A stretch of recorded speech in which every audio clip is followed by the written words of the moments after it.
안녕하세요. 안녕하세요. 저는 올해 83 된 김순애라고 합니다. 오늘 이렇게 용기 내어 글을 쓰게 될 줄은 몰랐습니다. 손가락이 떨려서 자판을 누르기가 쉽지 않네요. 옆집 젊은 분이 휴대폰 사용법을 가르쳐 주셔서 겨우겨우 이렇게 글을 쓰고 있습니다. 창밖을 보니 날씨가 제 마음 같습니다. 해는 떴는데 햇살이 따뜻하지 않고 차갑게 스며드는 바람만 불어옵니다. 요즘 아침마다 일어나면 오늘도 살아야 하는구나 하는 생각이 먼저 듭니다. 행복했던 그 시절. 저는 사실 참 잘 살았던 여자였습니다. 남편은 대기업에서 상무까지 지냈고 남 부럽지 않게 살았지요. 당시만 해도 넓은 아파트에 살며 주말이면 친구들과 백화점 문화센터도 다니고 명절이면 친척들이 우리 집으로 모이곤 했습니다. 며느리 들어오면 안방 내주고 손주들 뛰노는 거 보면서 편안히 늙어갈 줄 알았습니다. 남편과 저녁마다 손잡고 아파트 단지 산책하며 우리 참 복 많지?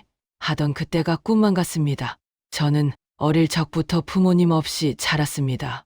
6살 때 부모님이 교통사고로 돌아가신 후 친척집을 전전하며 눈치만 보고 자랐습니다. 밥 한 그릇 얻어먹으면서도 감사합니다. 100번도 더 말해야 했고 중학교도 제대로 못 다니고 남의 집 식모살이를 했습니다. 그래서일까요? 제겐 가정이 전부였고 가족만큼은 굶기지 않고 지켜야 한다는 생각뿐이었습니다. 내 자식만큼은 나처럼 살면 안 된다고 뭐든지 해주고 싶었습니다.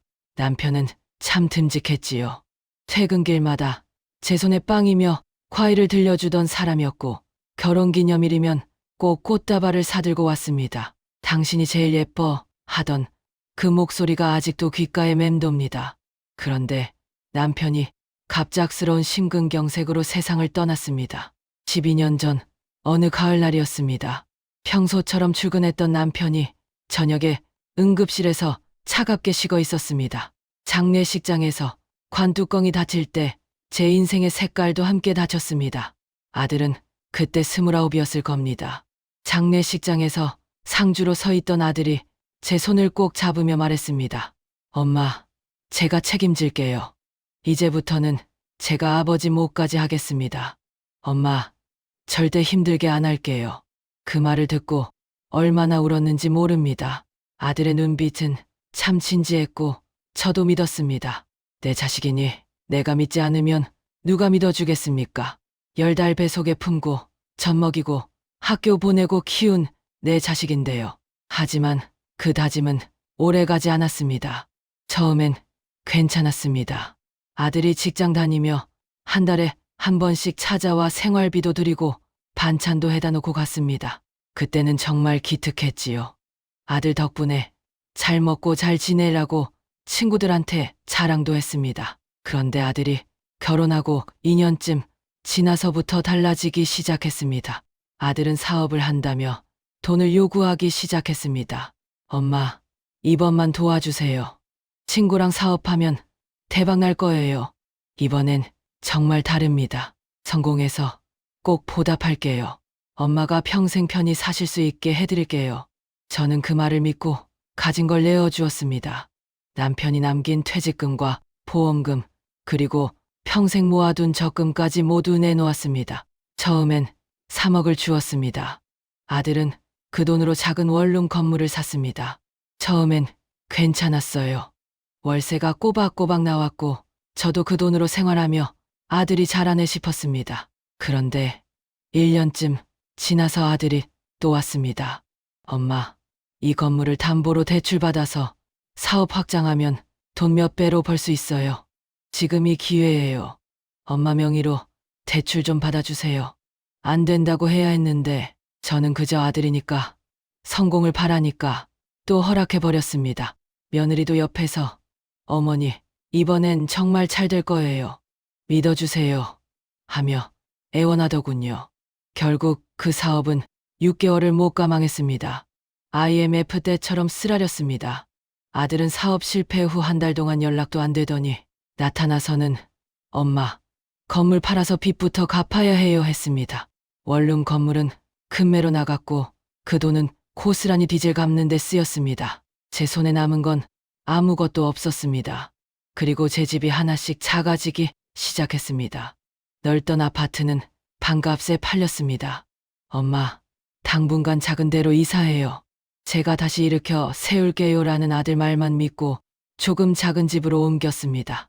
그런데 2년 후 아들은 또 손을 벌렸습니다. 엄마, 이번엔 진짜 확실한 거예요.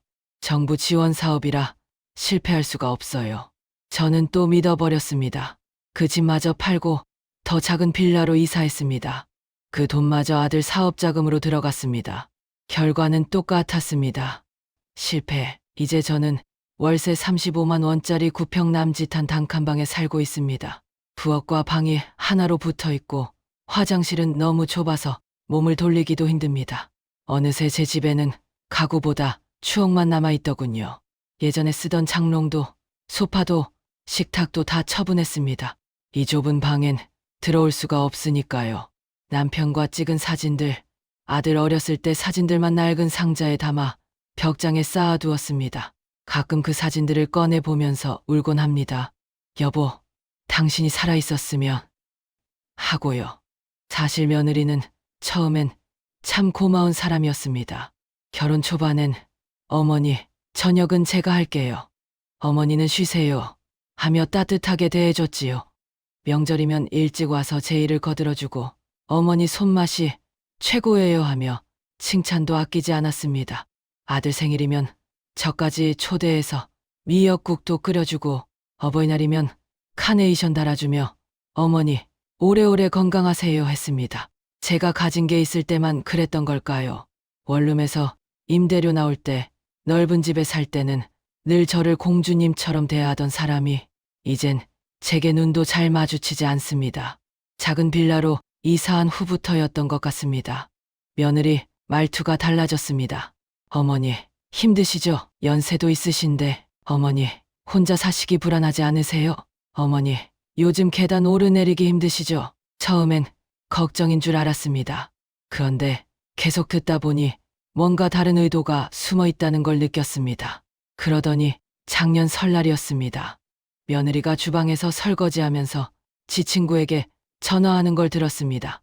수경아, 나 솔직히 어머니 모시는 거 너무 힘들어. 나이도 있으시고 요양원에 모시는 게 서로 편할 것 같은데 어떻게 생각해? 그 말을 듣는 순간 가슴이 철렁 내려앉았습니다. 설거지하던 손이 멈춰버렸고 눈물이 주르륵 흘렀습니다. 그 후로 며느리는 점점 노골적으로 변했습니다. 명절에 가도 어머니 편히 앉아 계세요. 전 제가 붙일게요가 아니라 어머니 거기 비켜주세요. 제가 하는 게 빨라요로 바뀌었습니다. 반찬해서 가져다 줘도 어머니 뭐하러 이런 거 만드세요. 우리 사 먹어요라며 냉장고에 넣지도 않았습니다. 한 번은 제가 손수 담근 김치를 가져갔더니 다음날 현관문 앞에 그대로 놓여 있더군요. 쪽지 하나 없이요. 전화해도 잘 안 받습니다. 예전엔 어머니 뭐 필요하신 거 없으세요? 하며 먼저 전화했는데 요즘은 제가 대여섯 번 걸어야 한 번 받을까 말까입니다. 받아도 어머니 지금 바빠요. 나중에 전화 드릴게요. 하고 끊어버립니다. 한 달에 한 번 만나던 것도 이젠 두 달에 한 번, 석 달에 한 번으로 줄었습니다. 손주는 제가 제일 사랑하는 아이입니다. 이제 10살입니다.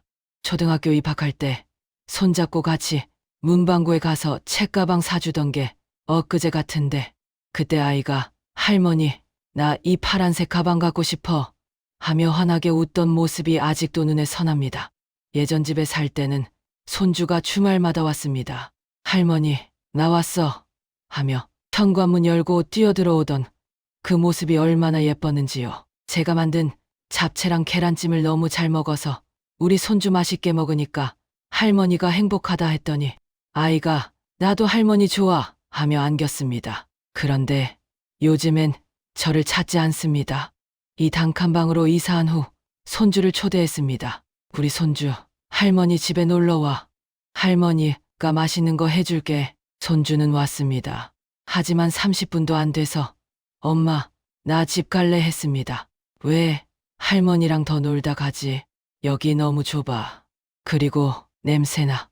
그 말에 가슴이 찢어지는 것 같았습니다. 아이 입에서 나온 말이지만 분명 며느리의 입김이 섞여 있었을 겁니다.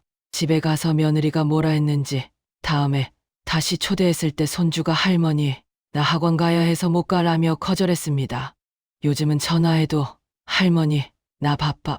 숙제해야 돼. 하고 끊습니다. 명절에 용돈 주려고 해도 괜찮아요. 할머니 하며 받지도 않습니다. 예전에는 할머니 최고 하며 폴짝폴짝 뛰며 좋아했는데 그래도 저는 손주 사진을 보고 그 아이의 웃음을 떠올리며 하루를 버팁니다.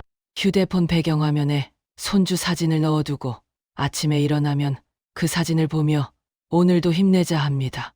내가 살아가는 이유는 이제 그것뿐이니까요. 며칠 전 일이었습니다. 아들이 며느리와 함께 불쑥 찾아왔습니다. 뭔가 좋지 않은 느낌이 들었습니다. 두 사람 표정이 너무 굳어 있었거든요. 아들은 제 손을 잡으며 말했습니다. 엄마, 솔직히 말씀드릴게요. 이제 우리가 모시는 게 힘들어요. 아이도 키워야 하고 제 직장도 불안정하고 솔직히 엄마한테 신경 쓸 여유가 없어요. 요양원 알아봤는데요. 괜찮은 곳 있어요. 거기 들어가시면 서로 편할 것 같아요. 식사도 다 나오고 간호사도 있고 엄마 또래 어르신들도 많아서 외롭지도 않을 거예요. 순간 귀를 의심했습니다. 내가 그렇게까지 됐니? 아직 밥도 해먹고 빨래도 할 수 있는데 제 목소리는 떨리고 있었습니다. 아니다. 나는 요양원 안 갈 거야. 여기서 살 거야. 하지만 아들은 단호했습니다. 엄마, 지금은 괜찮아 보여도 언제 쓰러질지 몰라요. 작년에도 어지러워서 넘어지셨잖아요. 그럼 우리한테 부담이지 않습니까? 솔직히 저희도 생활이 빠듯해요. 엄마 병원비까지 감당할 수 없어요. 며느리가 거들었습니다. 어머니, 여기서 혼자 사시면 위험해요. 넘어지시거나 아프시면 어쩌려고요. 요양원 가시는 게 어머니를 위해서도 좋아요. 그 말을 듣는 순간 저는 속으로 무너져 내렸습니다. 내가 언제부터 짐이 되었던 걸까요? 내가 언제부터 부담이라는 단어로 불리게 된 걸까요? 아들이 팸플릿을 꺼내 보여줬습니다. 요양원 사진이었습니다. 깔끔한 방, 식당, 프로그램실. 겉보기엔 괜찮아 보였습니다. 엄마, 여기 보세요. 좋잖아요. 친구들도 사귈 수 있고. 저는 고개를 저었습니다. 난 여기서 살 거야. 내 집이 여기야. 엄마, 여기가 무슨 집이에요? 월세방이잖아요. 계약 끝나면 또 나가야 하고. 그 말에 할 말이 없었습니다. 맞는 말이었으니까요. 아들은 한숨을 쉬며 일어났습니다. 엄마, 생각 좀 해보세요. 다음에 다시 올게요. 너무 고집 부리지 마세요. 그렇게 두 사람은 떠났고 저는 혼자 남았습니다. 그날 밤부터 잠을 제대로 못 잡니다. 밤마다 천장을 보며 생각합니다. 남편이 살아있다면 이런 꼴을 보게 두었을까요? 남편은 아들을 무척 사랑했습니다. 우리 아들은 효자야. 나중에 우리 편하게 해줄 거야 라고 늘 자랑했지요. 그런 남편이 이 꼴을 보면 얼마나 가슴 아파할까요? 내가 가진 걸 모두 내어주지만 않았더라면 지금쯤은 편히 살고 있지 않았을까요? 넓은 집에서 며느리와 손주와 함께 웃으며 살 수 있지 않았을까요? 친구들에게도 말 못합니다. 친구들은 아직도 순애 씨는 복 받았어. 아들이 잘 살잖아라고 합니다. 제가 이렇게 된 줄 모릅니다. 전화 오면 나 잘 지내라고만 하고 끊습니다. 부끄러워서 차마 말을 못하겠어요. 이젠 후회해도 소용없다는 걸 알지만 마음이 너무 쓰라립니다. 어제는 슈퍼에서 손주 좋아하는 과자를 샀습니다. 아들네 집에 가져다 주려고요. 초인종을 눌렀는데 아무도 안 나왔습니다. 집에 있는 걸 알면서도 일부러 문을 안 연 것 같았습니다. 과자 봉지를 들고 집으로 돌아오는데 눈물이 났습니다. 버스 정류장에서 서서 울었습니다. 지나가는 사람들이 쳐다봤지만 신경 쓰지 않았습니다. 제 마음, 저는 요양원에 가기 싫습니다. 비록 좁은 방 하나뿐이지만 여기엔 제 추억이 있고 제 냄새가 배어 있습니다.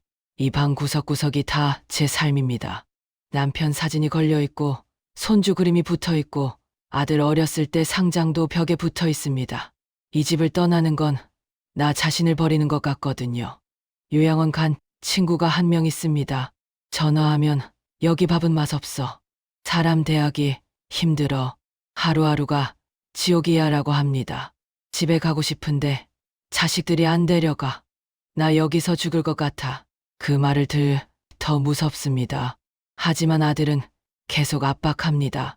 사흘 전에도 전화해서 엄마, 요양원 결정하셨어요? 빨리 정하셔야 해요. 대기가 길어요 라고 했습니다.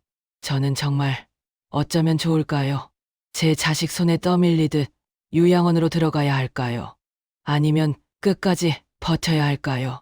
버틴다 해도 아들이 월세를 내주지 않으면 저는 어디로 가야 할까요? 국민연금은 한 달에 30만 원밖에 안 나옵니다. 월세도 못 내는 돈입니다. 기초생활수급자 신청하려 했더니 아들이 있어서 안 된다고 하더군요. 어제는 밥을 못 먹었습니다. 냉장고에 김치만 남아 있었거든요. 쌀도 떨어졌는데 아들한테 말하기가 창피해서 그냥 참았습니다. 여러분께 묻습니다. 여러분이라면 어떻게 하시겠습니까? 혹시 저와 비슷한 처지에 계신 분들 계신가요? 댓글로 이야기 좀 나눠주실 수 있을까요? 제 자식 때문에 이렇게 됐는데 그래도 그 자식이 밉지는 않습니다. 제가 너무 어리석었던 걸까요? 사랑한다고 다 주는 게 사랑이 아니었던 걸까요? 요양원에 가면 정말 편할까요? 아니면 끝까지 제 집을 지켜야 할까요? 여러분의 한마디가 제겐 큰 위로가 될 것 같습니다. 이 글을 쓰면서도 손이 계속 떨립니다. 혹시 아들이 이 글을 보면 어쩌나 싶기도 하고 그래도 제 마음을 털어놓고 싶었습니다. 긴 글 읽어주셔서 감사합니다. 오늘도 창밖을 보니 해가 지고 있네요. 제 인생도 해가 지는 것 같습니다. 하지만 내일 아침에도 해는 뜰 겁니다. 저도 그렇게 하루하루 버텨봐야겠지요. 부디 여러분은 저처럼 살지 마세요. 자식에게 다 주지 마시고 본인 노후를 꼭 챙기세요. 이게 제가 드릴 수 있는 유일한 조언입니다.